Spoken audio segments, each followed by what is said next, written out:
Hello. Today, I'm covering a really different game than what I usually cover. I will be ranking the bosses of Item Asylum on Roblox from easiest to hardest. Before I get to the rules, I need to say that in Item Asylum, there are 3 items you can use: a melee weapon, a ranged weapon, and a miscellaneous weapon. These 3 weapons can be a lot of things, and they can vary in effectiveness. Some of the bosses can remove one of these 3 weapons, or just remove all of them entirely, making a few specific items available. With that said, here are the rules. I will be doing all the bosses on the perfect run difficulty. This only gives 1 life when you fight them. It makes the bosses pretty difficult overall. Please keep in mind the footage you see is not in the perfect run difficulty. This is for convenience and just so I can get footage easier. Also, you get badges on Roblox when you perfect run the bosses, so if you want to check for confirmation, my Roblox username is PhoenixYT9838. I am doing all the bosses solo.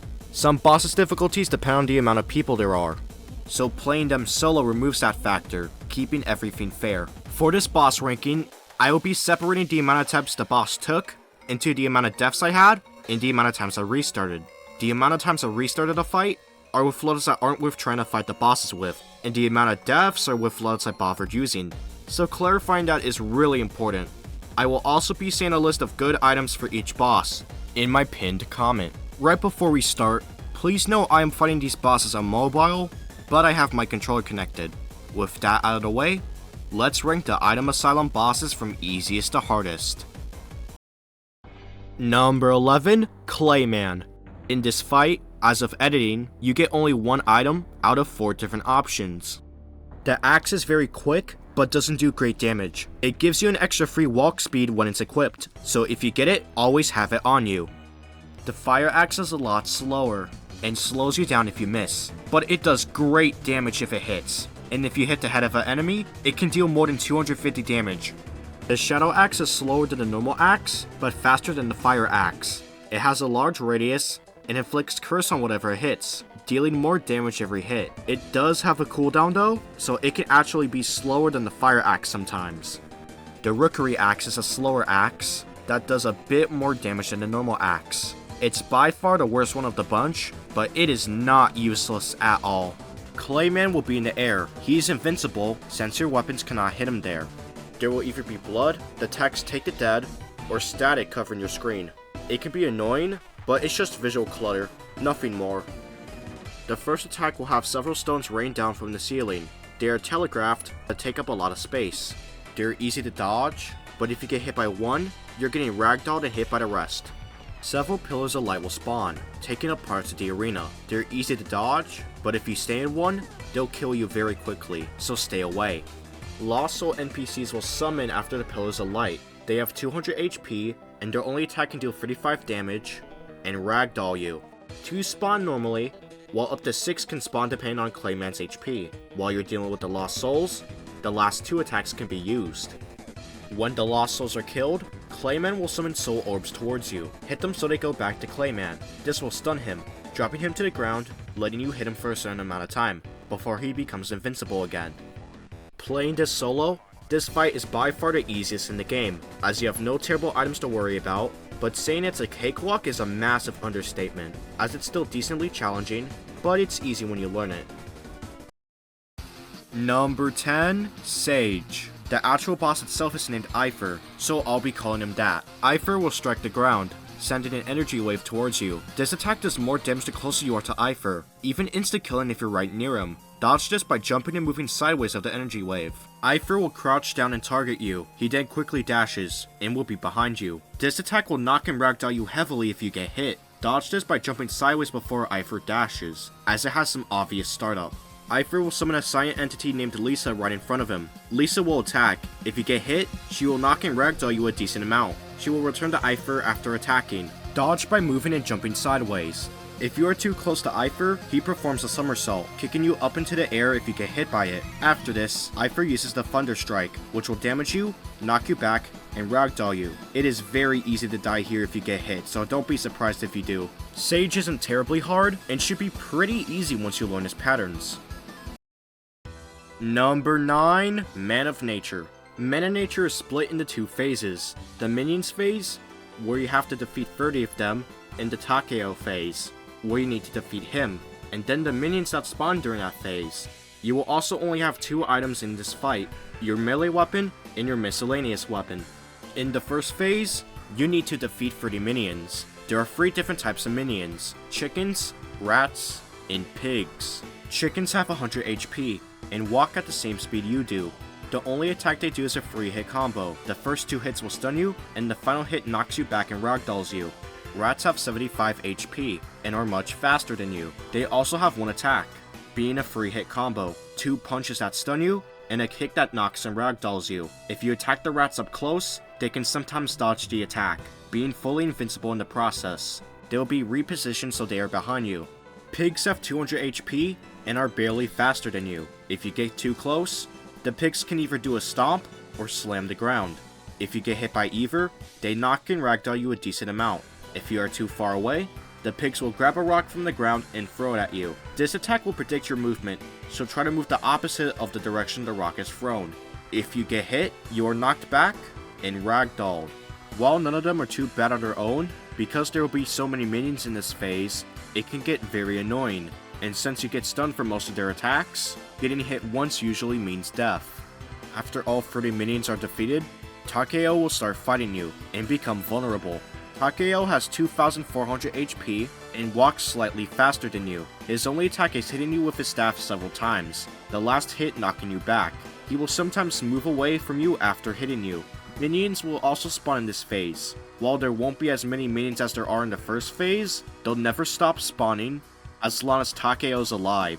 After Takeo dies, you should be good from there, but some of the minions may still be alive. Since you only have 2 weapons, you want your melee to have long range, have good area of effect, and maybe a speed boost as well.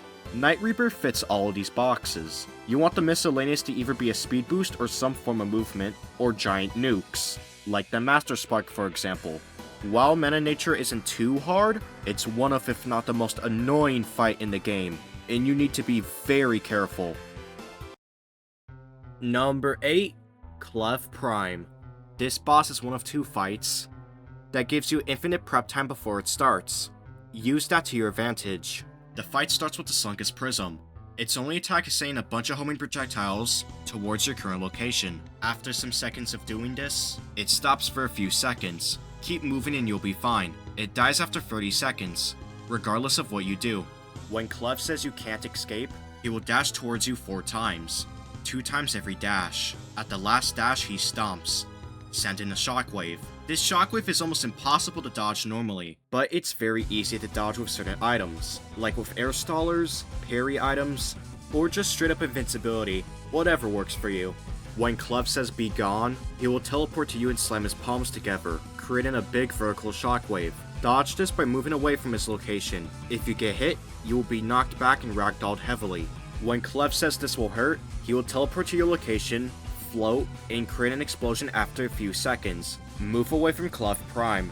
If you get hit, you get knocked back and ragdolled heavily. When Klev says destroy, he will teleport to your current location and uppercut you. If you get hit, you get knocked back a decent amount. When Klev says nice try, he walks towards you if you're far away from him, and he walks backward if you get too close. This is a chance for free damage or healing. When he gets to half health, he will no longer say nice try for the rest of the fight, so he constantly attacks, never stopping. He also attacks at a faster pace. While Klev Prime is difficult, that's only due to his second phase, because you can't heal passively. While the fight is almost impossible without a proper item, if you can find an item to dodge it, this fight becomes really easy. But he still attacks a lot, so make sure you get good at dodging. Starting from Klev Prime onwards, every boss got extremely challenging to do, and rank. Number 7, Beta. Beta has 3 different bosses: Portaboy, Gene, and Xeris. All 3 of them must be defeated for the fight to end. The arena is octagram shaped, and you can fall off the edges. All 3 of them can teleport. Starting with the most dangerous of the 3, Portaboy has 3 main attacks, and a walk speed of 18, meaning he's slightly faster than you if you don't have any speed boosts of your own. If you get close to Port, he will punch you. This will stun you and do a decent amount of damage. You're practically dead if you get hit by this. Port can stomp into the ground, causing pillars to appear. These will throw you into the air if you get hit, ragdolling you. These are easy to dodge, but you're dead if you get hit due to the stun. Port's most dangerous attack is the retro sprint. He will quickly dash towards you. Dodge this by going to the sides of Port when he sprints. This is easy to dodge if you have a speed boost or you're far away, but up close, this can be very hard to dodge. If Port falls off the arena during this attack, he will teleport to a random spot in the arena. If you get hit, you're knocked and ragdolled. And the same thing I said about the last two attacks applies here. You're dead. When Port is at half health, he gets enraged for a short time, which makes him even more dangerous. Thankfully though, nothing new is introduced. Gene is in the middle of the group, and he is very annoying to say the least. His walk speed is 17, meaning he's barely faster than you. Gene can stab you with his weapon if you're up close. This doesn't stun you, but it poisons you, doing even more damage over time. Try to dodge this if you can, because on its own it's nothing too dangerous, but with the other two bosses you have to worry about, any other hit can mean death, so you need to be careful. Gene will leap into the air, and go to your current position. This leap has a big hitbox, and it will knock you back and ragdoll you heavily if you get hit. This is easy to dodge with a speed boost, but if you don't have one, going away from where he targets you can work. Gene can heal about 200 to 300 HP to himself or the other two bosses. This doesn't do damage, but is incredibly annoying, especially if you have bad weapons. Zeros is the easiest one to deal with. He has by far the least attacks out of anyone here, and his walk speed is 10, meaning he can't catch up to you like the other two can. Zeros will shoot his gun at you. This gets faster as his health lowers, but the speed at which he moves around to turn his gun will always stay the same, so move from side to side. Zeros will fire a large projectile at you, taking up a small part of the total arena. You take 20 damage for every second you stay in the projectile's radius, so move away. Many of these can exist at once, but they disappear after some time. The order in which you kill them can be whatever you want, but most people recommend this order. Gene first due to the healing, Port because he's the biggest threat, and Zeros because he's nothing to worry about really, so he's last by default. This boss can either be incredibly difficult without a speed boost, or pretty easy with a speed boost. As long as you stay calm, and you don't let the urge of killing them quickly take over you, they should go down without too much trouble. Number 6, Weegee. Weegee has the highest health of any boss on this list, other than Uncertified, but that's only via technicality. Weegee is not directly in the arena. Instead, he is floating in the air, away from the arena. This means that most melee weapons cannot hit him, and not even some ranged weapons can, so some loadouts are just kinda useless. Weegee can also teleport to any part of the arena. This can be very annoying in some situations, but otherwise isn't too bad to deal with. Weegee's main attack will have him summon infected minions. Many minions can be spawned at once, and if you get hit by them, you can be insta-killed if many of them are in the same area. When you kill a minion, 25 damage is done to Weegee. Either take them out ASAP, or group them up and kill them for quick burst damage against Weegee. Weegee summons an anchor towards your position. After a few seconds, the anchor drops. If you get hit, you are knocked back and ragdolled, which is practically death. Many anchors can spawn at once. Move away from the anchor's telegraph. Speed boosts are super helpful here. Weegee will drop toasters in random locations of the arena.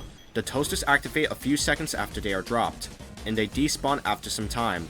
Stay away from them if possible, since while they don't do knockback or ragdoll, they do a lot of damage very fast. Weegee will drop an explosive Pokeball directly on top of you. This ball can roll anywhere in the arena, even falling off in some circumstances. The Pokeball will explode after a few seconds. It does heavy knockback, ragdolls, and does 35 damage if you get hit. It's basically guaranteed death, so stay away. The Pokeballs can also move you or the minions around. When Weegee gets to a third of his health, he will use Die, setting all players' health to 1 and disabling auto-healing temporarily. He can use it several times throughout this portion of the fight. This attack is unavoidable, so you have to put up with it. Weegee isn't too bad if you have the right items. He can actually be decently easy in that case, but due to how chaotic this fight can be, you need to pay attention to everything and not make a single major mistake. With speed boost or proper play though, he'll go down eventually. Number 5, Trash Gain. This fight works like beta. There are 3 bosses, and all of them need to be defeated for you to win. I will talk about them in the order I did in the beta fight. Port is the most dangerous one here. He thankfully has 2 attacks. Port will fire 5 blue shots towards you at a fast pace. These will deal 12 damage each if you get hit, but you won't get knocked back. Port will fire 8 small shots at you at the same time. Heavy damage will be dealt for each bullet, and he can use this attack several times in a row. It's practically an insta-kill up close, so always stay away from Port. While Gene isn't too dangerous, he easily has the most area coverage out of anyone here. He has the most attacks of the trash gang, having 3 attacks. Gene will fire 5 green shots towards you at a fast pace. These will deal 12 damage each if you get hit. Gene will fire 1 shot, which splits into 11 smaller shots. Getting hit by any of the shots will deal 15 damage. This attack can be dangerous up close, but nothing like Port's shotgun blast. Gene will fire pants at you. These deal 30 damage and ragdoll you, but they don't deal any knockback. This can be an instant death at the start of the fight, but if Port's gone, it's just annoying at worst. Xeris is by far the easiest one to deal with, even easier than Beta Xeris for comparison. He has only 1 attack. Xeris will fire 1 to 5 purple orbs at you. These deal 6 damage each if they hit you. My order for this fight is Port, Gene, and Xeris. Port can insta-kill you, so go after him first. Gene is annoying, so go after him next, and Xeris is easy, so he's the last by default. Due to the nature of the fight, it works like a bullet hell, constantly having to dodge and getting 0 breaks. The only reason why it's higher than Beta is because speed boosts, while incredibly helpful, aren't a free win like they are in Beta. It's still really challenging though, and it will end you in a blink of an eye if you aren't paying attention. Number 4, Miracle Matter. Matter has 4 different phases it can change into freely. It technically has 5, but its normal phase is just for switching between the other ones. The other 4 are the Poison, Ice, Curse, and Fire phases, and I'll be talking about them in this order. Poison is probably the easiest phase to deal with, for me at least, but be careful of not taking too much damage. This phase has 2 attacks. Poison will rain down onto the arena. When they hit the ground, they make a small explosion. If you get hit by an explosion, you get poisoned, taking damage over time. Make sure to watch where the poison is, but don't worry about it too much if you have any form of healing. The other attack will have Miracle Matter going around the arena, setting up poison traps as it goes. The traps will move around occasionally, and they may still be around during other phases. This attack will deal poison if you get hit, which isn't dangerous by itself, but the effect can stack if you get hit by many of the traps, so stay away the best you can. Ice isn't really hard to deal with, but it's by far the most annoying phase. Any mistake can get you killed. The arena also becomes icy, which makes moving around very weird to say the least. Icicles will rain down onto the arena. If they hit you, you take 15 damage and are frozen for some time. When this attack happens, use the shadows to get an idea of where the icicles are, and dodge from there. Be careful while moving, because if you get hit while moving, you will slide off the arena. Getting hit in general by this attack sucks, as you'll be stuck until this phase is over. Matter will summon 4 ice cubes around itself, and will move around the arena so it can damage you. Ironically, it's really easy to deal with. Just move away from Matter and get damage in if possible. Curse is pretty dangerous, and can easily kill you if you don't pay attention. Curse balls will rain down onto the arena. They rain down slower than the other phases variations of this attack. They do move diagonally though, being unpredictable if you don't keep track of them. If you get hit, you are dealt 15 damage and given the curse effect, which will have the next attack you're hit by do even more damage, so make sure to avoid these the best you can. Curse bubbles will appear in the arena. If you walk into them, you are dealt 6 damage and are given curse, so make sure to avoid them if possible. Up to 6 can spawn, and some may still be around during other phases. Fire is easily the hardest phase to deal with, having the most attacks out of all of them here. Fireballs will rain down onto the arena, causing small explosions when they hit the ground. If you get hit, you are dealt 15 damage and are burned, which deals more damage over time. Don't get hit by too many of them, their damage stacks up fast. An outline of fire will surround Matter. It will move around the arena 2 to 3 times, before causing a burst of fire in that outline. If you get hit, you are knocked back, ragdolled, and burned, so stay away from the outline the best you can. If you can't avoid it though, move towards Matter so you don't get knocked off the arena. Miracle Matter will go into the middle of the arena, and telegraph its attack with outlines. After the telegraph, fire spawns and will move around clockwise or counterclockwise. Get close to Matter, and slowly move in whatever direction the fire is going. You should dodge it this way, but if you get hit, prepare to die to say the least. Matter doesn't have a second phase, or anything new that happens when you damage it, but its attacks get faster the more you damage it, which makes it even more difficult than it already was. Miracle Matter is really challenging, and it will absolutely hurt you. It's another boss where you basically need a certain item. For me, high damage items may as well be required to beat Matter. This boss, And the next one, they may as well be even in terms of difficulty for me. Number 3, 10-hour Burst Man. This is another fight where you get infinite prep time before the fight starts, so use that to your advantage. When the fight starts, you will have a certain amount of space that is safe. If you go to the darkness, you die, and there is even a height limit in the sky, so infinite height tricks won't work. 10-hour Burstman has 5 attacks he can use in the first phase. After he does an attack, he can switch to a different weapon, including the one he just used.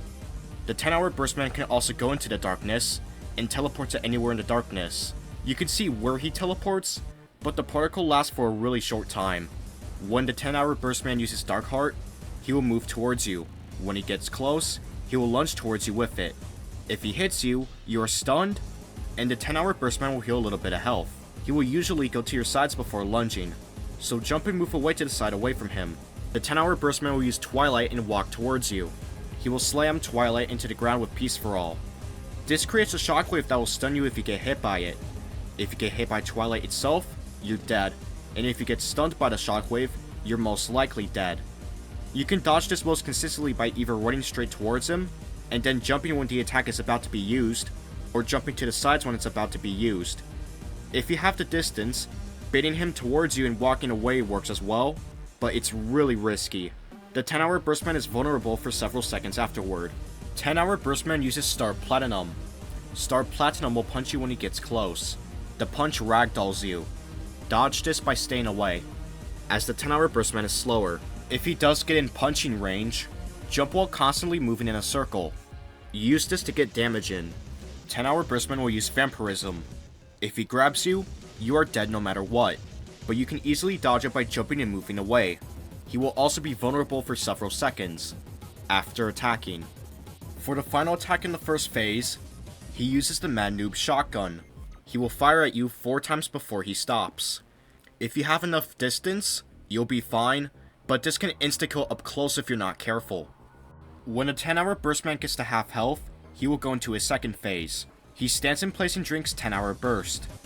He is faster, and he regains his health, but he takes double damage, so nothing really changes there. He is invincible while all of this is going on. Noticeable differences in this phase are all of his attacks being faster, of course, and even Star Platinum can catch up to you now. Vampirism can be used 3 times in a row, and the Mad Noob Shotgun fires much faster. He also gets 2 new attacks here. His easiest attack in this fight is Strong Left. He will just run up to you and punch you with a long windup. Dodge this by jumping over him and going to the side. If you do get hit though, you're dead, as it knocks you back really far. The other attack is easily his hardest one, Grand Volley. The 10-hour Burstman will rapidly fire 4 purple Grand Javelins towards you. It's easy enough to dodge, just keep your distance, and move from side to side when he uses it, but if you get hit by 1 Javelin, you're getting ragdolled and comboed by the rest of them. Saying that this boss is difficult is a massive understatement, but generally, he's extremely fair, and dodging every attack, other than Grand Volley, should be easy enough to do when you learn his patterns. This boss is, for me, the most skill-based boss in the game, so that's why it's at a higher spot than Miracle Matter. This next one though is the pure opposite of this guy. Number 2, the Skeleton. Where do I even start with this vein? You get a selected pool of maps that will be chosen from for this fight. I can't go over all of them, so I'll just say this. Good maps will be generally flat and big, so you have a lot of space to work with. Bad maps are the opposite of this. This is why the restart count is so high. Moving on to the attacks, starting with the Martyr Skeleton's dash. The skeleton will dash towards you 3 to 5 times in a row before it stops, with a short break in between each dash. If you get hit, you are knocked back and ragdolled. Avoid this the best way you can, and do not jump for this attack, as it can mess up the skeleton's targeting, which can make it go under the map. When the skeleton stops dashing, it will start shooting the for real gun. It shoots 4 to 5 skeletons at you in the first phase. It does 35 damage normally, and will insta-kill you if it headshots you. Its targeting is very unpredictable, and if it's past a wall, or under the ground, it's even more so. The best way to dodge it is to move in a sideways pattern, and of course, keeping your distance. The second phase starts when it gets to half health. This is where the difficulty of the fight skyrockets. The for real gun will shoot way faster now, making it more annoying to deal with.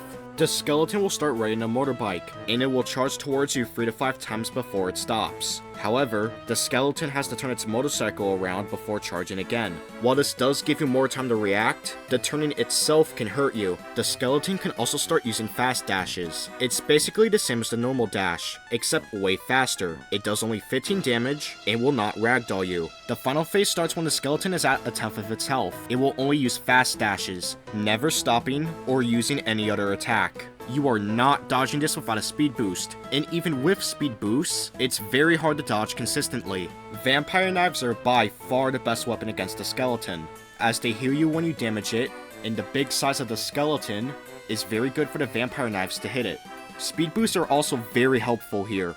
This boss is by far the most RNG dependent in the game, and even with that, it's still incredibly difficult. But due to the hardest phase being so late in the fight, I can only put it at number 2, even though it's very close, and I could put it in super hard.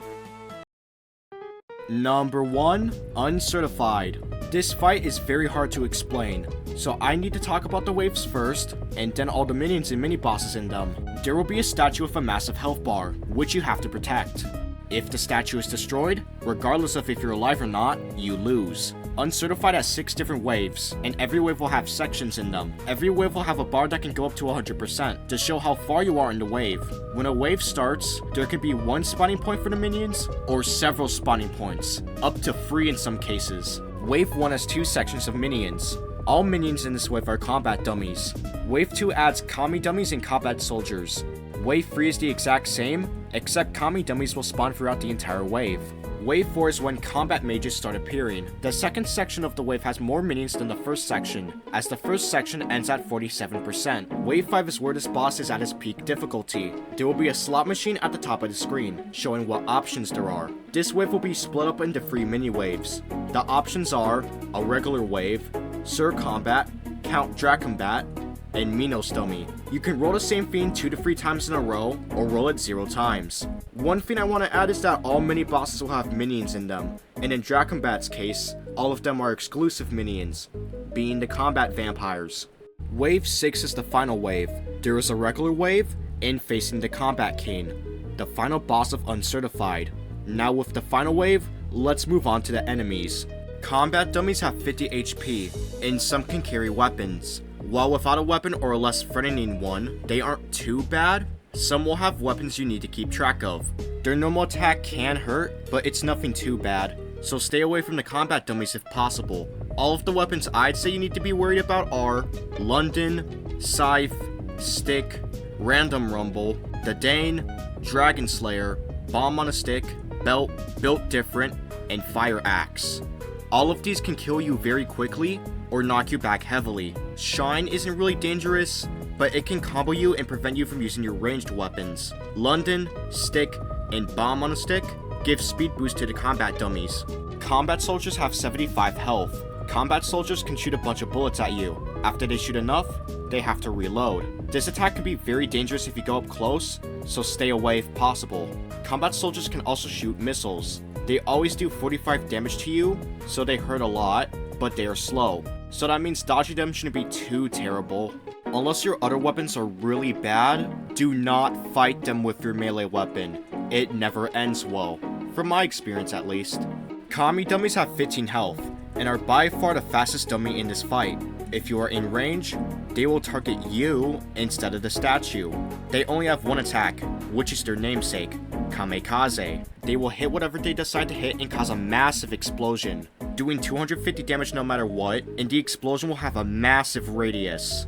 Commie dummies should always be your immediate priority. Try to kill them before they can hit you or the statue, but if you can't, have them hit the statue instead. Keep in mind that if many of them hit the statue, great damage is done, and you'll have to put more effort into protecting it. Combat mages will spawn near you. While they have 50 HP, they are by far the most annoying minion to deal with. Combat mages will spawn fireballs. If you get hit, you will be burned and knocked back. Stay away and kill the mages after they use it. Combat mages can cast electric bolts. If you get hit, you are stunned. This is easily the most annoying attack, as you can get stun locked if there are many mages, which will most likely kill you, either due to the mages themselves or another minion. Do the same things you do with the fireball. Combat mages will start an explosion at your position. After some time, it will explode, which knocks you back if you get hit. Move away from where the explosion will be, and kill the mages while this is going on. Combat mages will hit you with their book if you get too close. It's nothing to worry about. Wave 5 has 3 different mini-bosses, and a regular wave, so I'll explain them now. Regular waves are basically that. It's just a smaller wave 4. This is mostly considered the best option you can get here. The easiest mini-boss to deal with is Sir Combat. While the wave itself isn't the easiest of the options, the mini-boss isn't hard in the slightest. Deal with the minions first before Sir Combat. Sir Combat will start a free hit attack, lunging towards you with each strike. Stay away and use your speed to your advantage, especially if you have a speed boost. Sir Combat will charge a flame wave and have it fire towards you. If you get hit by this, you are knocked back slightly, ragdolled, and burned. It's really easy to dodge as the flame wave is small. He can launch a slightly bigger one as well, but it's still really easy to dodge. Sir Combat will charge a shockwave, with a wind up before the shockwave itself. Move away from Sir Combat a good amount as he's winding up, and you'll dodge this attack. Sir Combat will plant his sword into the ground, imbuing it in a white aura. All attacks will now burn, doing extra damage. But still, it isn't anything too bad. Count Dracombat is in the middle of mini-bosses here. While the minions themselves are by far the easiest ones to deal with, as they are just combat mages and combat vampires, Dracombat himself is really annoying. Combat vampires have 100 HP. They're like combat dummies, except they don't have any weapon, and only attack via bites. If they bite something, they heal some health. Other than that, they're easy to deal with. But be careful when dealing with groups. Dracombat will teleport to anywhere near you every few seconds. Make sure to keep in mind where he is and where he teleported. Dracombat will spawn orbs that go towards your current position. They are either poisonous orbs that will poison you if you get hit, or a singular blue orb. Both are slow and easy to dodge. Dracombat will summon a bolt of lightning that hits you, stunning you in the process, allowing him to catch up and bite you. The only way to dodge this is going behind a wall or using certain items. If you are too close to Dracombat, he will bite you. This will poison you and heal Dracombat by some health. Always keep your distance so he never uses it. The hardest mini-boss is easily Minos Dummy, which is based on Minos Prime from Ultra Kill. All types of minions will spawn, other than combat mages and combat vampires. If you are too close to Minos, he will do standard punches. Keep your distance as these punches hurt, and they can kill you fast. When Minos says either die or crush, he will ascend into the air before descending to the ground to your position. This creates a shockwave that will launch you away if you get hit. If you keep moving, you will not be hit. When Minos says judgment, he will crouch to you and then teleport to you. Try to move in a circle and jump before he teleports to you, as this attack has an obvious sound cue. This attack will do 80 damage if you get hit, so avoid it. Parry items like Legion Kata or Tiger Drop can help as well. With the mini bosses talked about, the Combat King is actually really easy. The minions are a bigger threat more than anything else, but the Combat King can still cause problems. Combat King will smash his weapon into the ground. Getting hit will knock you back and ragdoll you. You're already using your ranged weapon anyway, so this attack is irrelevant. Combat King will shoot a fireball at you. While it's easy to dodge, getting burnt lasts a while, so be careful at lower health. If you are far enough away from Combat King, he will jump into the air and go to your previous location. Stay away from where you were when he jumped. Phase 2 of Combat King will have him regenerate some of his health and become faster. The fireball attack will become a shotgun blast instead of a single one, and he can shoot many of them upward, which acts like a meteor shower. Uncertified is a massive endurance test, and perfect running it is insanely hard to do. You need to play perfectly, and of course get lucky, to stand a chance at winning. This is why Uncertified is by far, for me at least, the hardest boss in Item Asylum. For those who already know me, do I think it's harder than Omega in Mega Man ZX? No. While resetting for proper weapons sucks, absolutely, when you get the right weapons, you should be good unless you get Minos 2 or even 3 times. Getting back to my point, Uncertified is incredibly difficult, and every moment except for the break between waves needs all of your attention. That's why it's the hardest boss in Item Asylum, despite the deaths and restarts counter being lower than the skeleton. Thanks for watching. I've always wanted to make a video on Item Asylum, but I never knew what I wanted to make, so eventually this came to mind. Here's my list for the bosses I ranked. I'll have it on screen right now, and before you ask, where would I rank all of them separately, like the separate bosses of Beta, or the minions from Uncertified, for example? Here's that list. It's not ordered based on difficulty, just in the order the last list was in. It's messy, so I'm sorry for that. I am not explaining. We've been here long enough as is. Finally, I may do more Item Asylum videos if you like this video, and if the topic is interesting enough, but no promises there. I have nothing in mind at the moment. Anyways, thanks for watching, and I'll be back with the usual stuff I make. I'll be making the Model L video, which is gonna be super fun to do.